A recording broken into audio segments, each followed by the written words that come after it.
All right. Welcome, everybody, to the Adapt and Create podcast. Today, I got Finn Brown with me.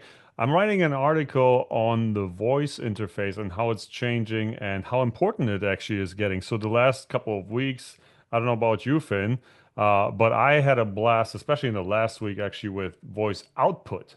But today, we'll be talking more about voice input. So, Finn, you're here with Aqua Voice, and I would like you to maybe give us a quick pitch on what you do with your startup in AI voice interface, and then we'll go into some questions. How about that?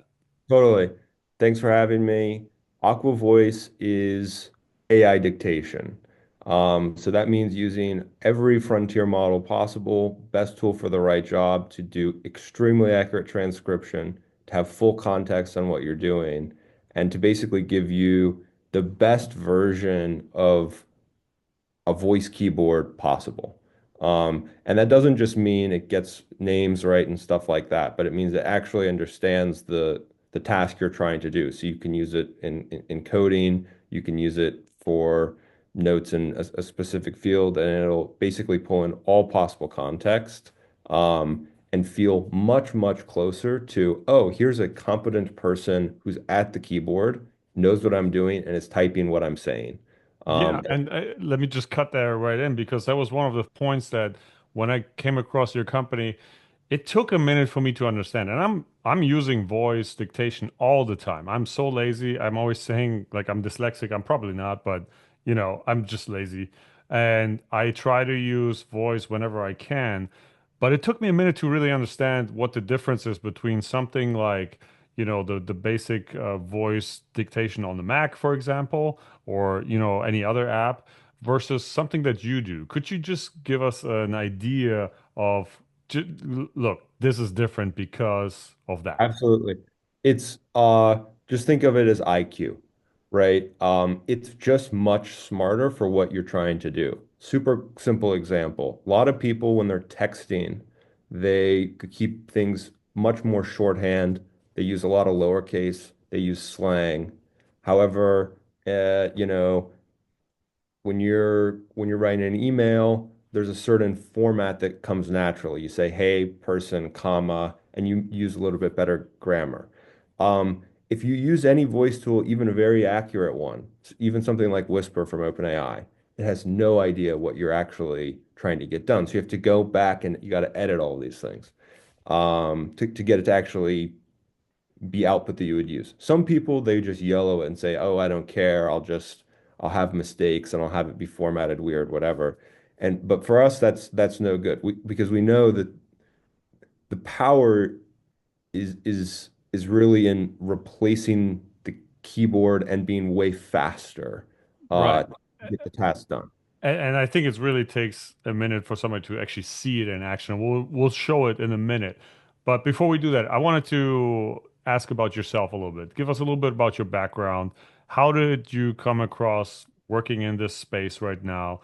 I heard you guys went to the Y Combinator. Tell us a little bit about yourself. What's Sure. the story? I'm kind of a all-rounder curious person. Like a lot of people, I'm in tech, but I went into everything. So I was big into philosophy. In college, I did a decent amount of coding there. I wasn't all in on anything, definitely more of a dabbler. And some might even say a little bit of a idea guy, but hopefully an idea guy that's also a builder. And one of the reasons we made Aqua was because we think this is the age of the idea guy, the person who maybe has ideas but doesn't have as much particular domain expertise in one thing or another. But we want to build the tools that let that person fully realize their vision, whether it's coding up something with an LLM or doing research with chat or deep research or whatever. Um, there's just so many new tools for scratching the curiosity itch or for building things that would take months in a day or two. And yeah, that's how we all are here. You're right. So we did YC about a year ago. Um, and yeah, we're big believers in the AI stack kind of augmenting humans. Gotcha. When you talked about the idea guy, I totally resonate with that. I'm actually network of some really interesting polymaths, and you know how they always say, "Jack of all trades, master of none." Did you know, however, I think I said that on this channel before. That's not the whole phrase. Do you want to hold the whole phrase? It goes like this: "Jack of all trades, master of none, yet still better than a master of one." And I think this is something that's going to definitely play a big role in the next coming years. We off camera, we just talked about how much fun I'm having just coding. I mean, I can't even say believe I'm saying this. I'm like coding left and right, and I'm having a blast with it. So I think tools like yours really have the capability of, enhancing that human machine interaction. Also something that I coined the human API. So Yeah, our input into the machine world, the interface there, I think it's super awesome. Do you want to show us a little bit about how it works? yeah, I would love to. All right, So, let's do it. let me just share my screen here. Hmm.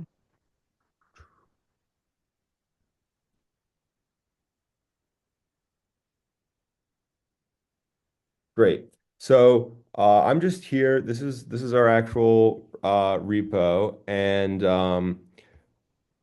one of the things that Aqua is really, really great for, especially if you're an engineer, and it's voice input, but I have this feature turned on, if I pull up our dashboard here, called Deep Context, which basically That's new, right? is brand new. We launched Yeah. it about a week ago, and it intelligently augments the basically transcription output using what's on your screen. But it's done in a pretty smart way. It's not just, pulling vocab or whatever. And so you should see if I come in here and I started just prompt. It's like here's some blog posts we had showing accuracy benchmarks. And let's see. So maybe I want to edit this. I will go here. That's how I activate. I just press the function key, push to talk. So I could do something like, okay, can you modify the blog typography list item? Gap should be increased to 6, and can you add some opacity on the text? Maybe make the text opacity like 60.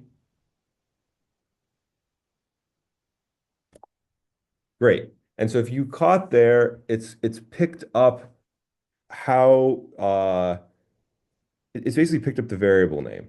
Mm. And then it also understood, okay, the person's talking about coding, they're doing Tailwind. And then if I just want to boom, pop this into cursor, it's as easy as that, right? Mhm. Um, and I'll show you one other quick one, which is just a non-coding example. Last night I was reading about let's see, I want to look at this one. I was just reading a biology textbook for fun. I hated the class in school, but then I was just going back on it. And these names, I can never remember uh how you're even supposed to pronounce a lot of these Latin names, let alone spell them. Because Okay. I'm dyslexic too. But if I come here and say, okay, I found it so incredible that the bacteria Escherichia coli has 4,300 coding proteins. The Mus musculus, has 20,000, and Homo sapiens, humans, also have 20,000.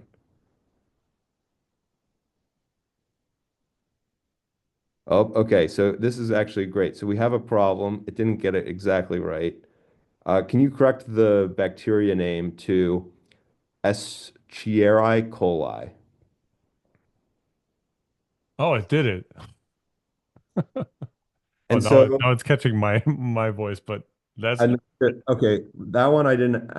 When I let go, it'll paste to the active text box. There, I didn't have an active text box, so I can just pull it from my history here. So you see, it actually did get the correction, yeah. um, and that's one thing that we've really optimized for is if voice is never 100%, but you don't want to be able have to like go back through and edit it if you're in voice mode. You want to stay in voice mode. And so if you just kind of nudge it like you would a person, 90% of the time, 95% of the time, it'll just lock in on, okay, I got it. Um, and so yeah, maybe it takes a few usages to get totally used to it, but it's a super powerful uh way to work when you realize, hey, this thing's locking in on what I'm doing. It, often you have to nudge a person. The person says, hey, wait, what did you mean? Blah, blah, blah. And then, but you have a rapport with that person. If they're typing, you understand that they'll be able to make the correction. And Aqua's the same way. Hmm. Gotcha.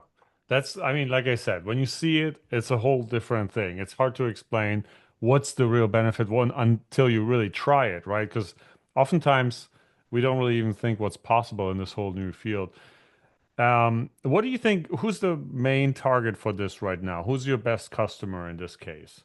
It certainly has surprised us. We thought it was going to be doctors. We thought it was going to be lawyers. We thought it was going to be people who've used dictation a long time. And you know who it's turned out to be? Programmers. Because programmers have adopted the prompting workflow um, more rapidly than others.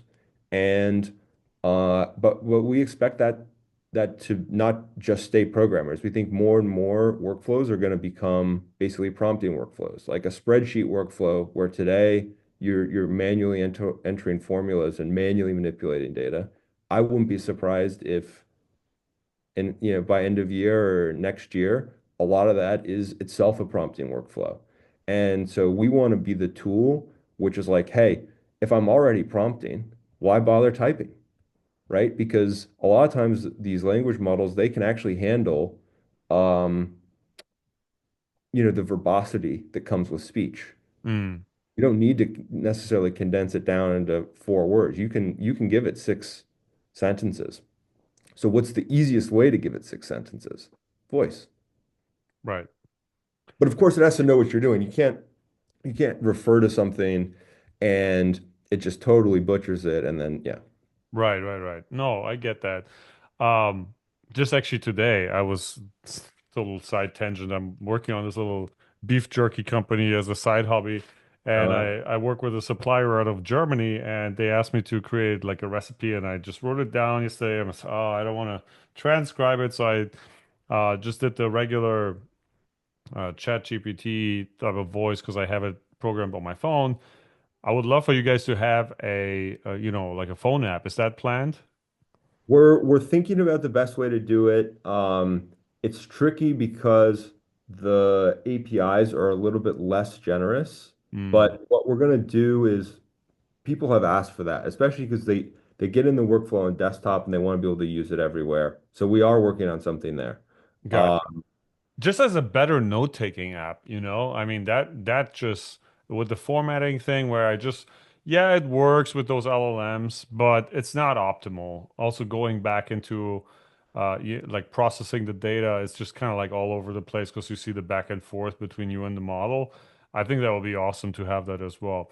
But let me ask you this. When you were building Aqua Voice and as you're building it, was there any type of like real aha moment for you where you were like kind of blown away on how well this works or anything that you can tell us that during that process?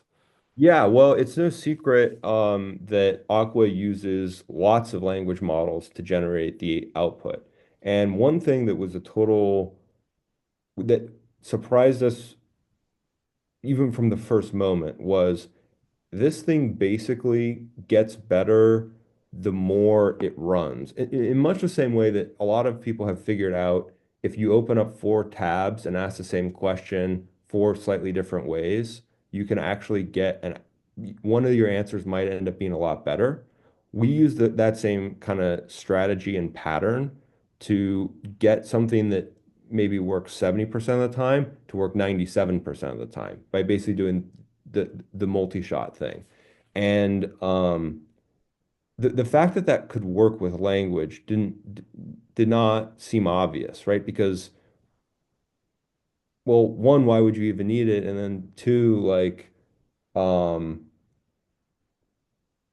man, if you're just talking, how much compute can really be helpful? Like, shouldn't the returns really diminish? But Mm, I think you could actually see in both of these how over time it was converging on correct. right, And right. that's just as basically more compute comes in, the model can look more and more at all the context, what the person has said, the full richness of the audio to understand what their intent is. And And I'm sorry, but do you have some sort of like a persistent user memory layer or something of that sorts where it kind of builds up a memory over time to give we've you been better playing responses? we've been playing with the different ways to do that. The way that we've implemented it now is with custom instructions. So Okay. this is a premium feature, but I'll just show you here. This is also brand new. I just have entered in here, much like custom instructions to GPT, how I want different things to be formatted. So I say when I'm doing messages, I want things lowercase. In Slack, I want things mostly lowercase, hyper condensed. And if I pause and then say, and do this, this, and this, I really don't want that to be the start of a new sentence. But people are different. And Mm. the thing is, I don't have to switch into a different mode here to use this. Aqua's smart enough, it'll figure out what the active application is. So if I, Right, right. That's what I just noticed. I'm like, whoa, that's kind of yeah, cool. yeah, Yeah, it'll yeah. Very pull it in. nice. So if I pull up here my messages and say, boom, uh, great talking, see you this weekend. You can see there, oh, whoops, okay, that's that's annoying. Um, But what were you trying to do? great talking, see you this weekend.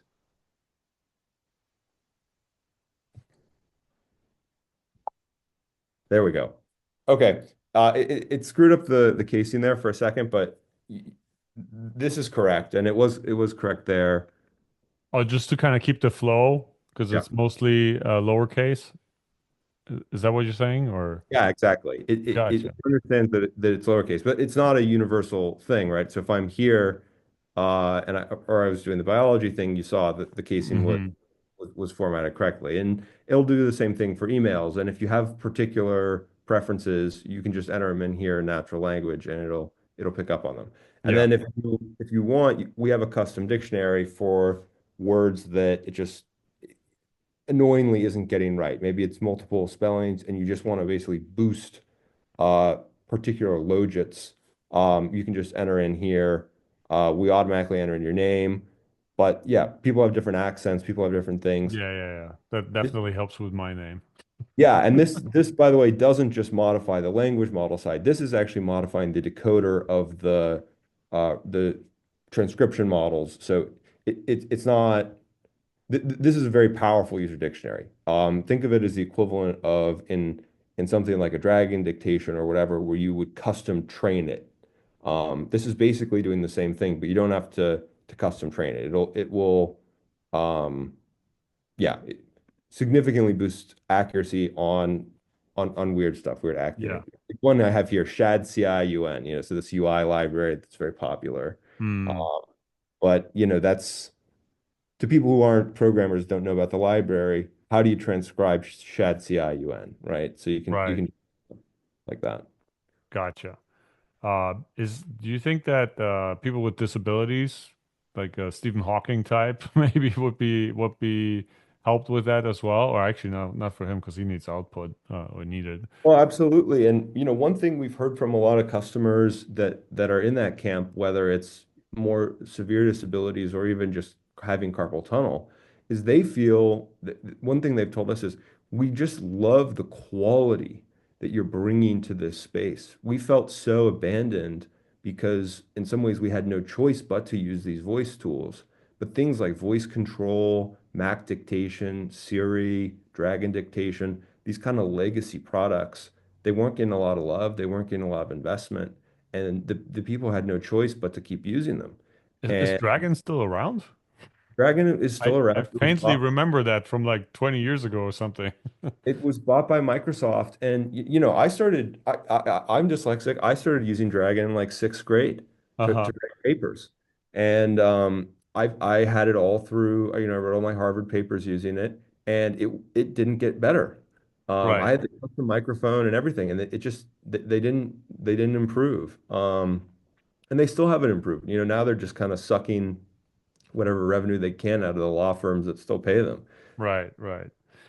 So, Finn, as we're trying to land this here, AI adopters is all about, as the name says, adopting AI into business and your work so that you maybe you get a promotion while working less. So this is kind of like for somebody who could use that, that will be the perfect product. But other than developers, how could a company, how would a company think of maybe a process that could benefit the most from your product? Do you have any low-hanging fruit there? Well, I think you know, anything you're doing with your laptop, you're basically doing one of two things, right? You're either clicking buttons on the screen or you're doing input with the keyboard. So any process that's significant keyboard input, and as we've already shown, coding is a great one. But if you're doing emails, if you're writing reports, if you're modifying documents, uh, it, it it's great for all of that. And what we would say is we didn't build Aqua for coders. We built Aqua to have the intelligence, basically to know enough about what you're trying to do so that it can work even in the most sort of out there environment like coding, where it's very specialized domain knowledge. But like a one I think I've shown before is like let's see, if I go to NVIDIA Supreme Court case, um, so there's some Supreme Court case where NVIDIA was getting sued for saying something about like, oh, crypto is X%, and it turns out it was a much higher percent. This was way back. But if you're writing something and you're going to try to use your voice, it was not possible before for a string like this to be to be picked up by voice. But just watch this. Okay, so we're doing a report for our subscribers on case 23970, NVIDIA Corp. v. Oman J. or Fonder AB.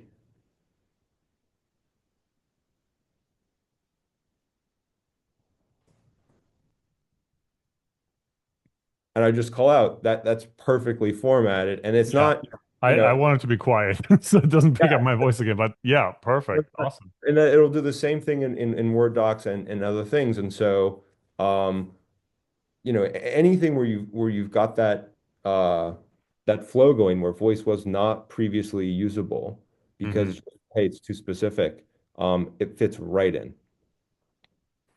Very cool, man. Finn, this was awesome. Thank you so much. I appreciate your time. When people want to learn more about Aqua Voice, where do they go? You want to pull up the website real quick while we're on it? Absolutely. It's withaqua.com. It's Hmm. available for Mac and Windows, and we have a way you can try it on the web if you just want to try it out. Um, and we've got a generous free trial, and if you want to use some of the more advanced stuff, it's $10 a month. Definitely worth trying it out, in my opinion. I tried it out before. Uh, it's a fun product, and like I said, I'm trying to consider which button to put it on. That's my biggest pet peeve because I got like the forward delete, and I use that all the time uh, with the My function key. recommendation, if you're on Mac, function key is great. And on Windows, I put it on the right Alt key if you have it. Yeah, Or if you have a big keyboard, with the numpad, yeah, I put it on the plus button on the calculator on the right. yeah. But yeah, thanks for Nice. having me, Camille. This has been great. No, awesome, Finn. Thank you so much. Really appreciate your time. And yeah, if people want to reach out to you directly through Aqua, or are you somewhere else that they Yeah, can contact you? I'm also on Twitter with at Finn at Sea. Uh like this. Um ATSEE. All right, cool. We'll put that in the description below as well. Finn, thanks again, and good luck with Aqua Voice, man. Thank you very much. All right, take care. Bye-bye.